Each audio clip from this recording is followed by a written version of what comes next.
If there is one book that changed my mind completely about sola scriptura, the Bible is the sole rule of faith, above any church tradition, above any creed, above any pope, preacher, prophet, dream, vision, even a prayer meeting. Yes, even a prayer meeting. I know some charismatics and Pentecostals don't agree with that, but yes, Scripture is the final authority, regardless of what vision you have, regardless of what feeling you have. And many people who do not believe the Scriptures is the standard for all Christian doctrine, teaching, or whatever, they usually say something like this. They'll quote 2 Corinthians, "The letter killeth, but the Spirit gives life." And so they're quoting the Scriptures to undermine the Scriptures. I know, it makes absolutely no sense at all. But all you got to do is ask them is, do you believe Paul is saying in that passage that you could ignore all the rest of his writings because the letter killeth and the Spirit gives life? Is that what you're saying? No, Paul is not contradicting himself.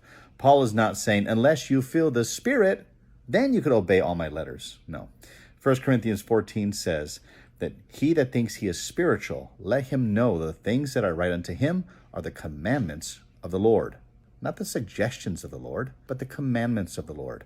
So the passage in 2 Corinthians that says that, the letter killeth, but the Spirit gives life, is talking about the old covenant law.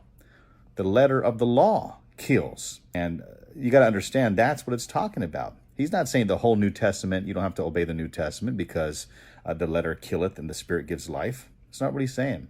Jesus makes this clear in John 6:63. He says, the words that I speak to you, the very words, the words that are found in the Scriptures are spirit and they are life. So I don't care how you feel, Scripture is a standard above anything you think. And this is one of the refutations Roman Catholics will try to use, that same Scripture, to show that the Scripture is not the final authority. But think about it.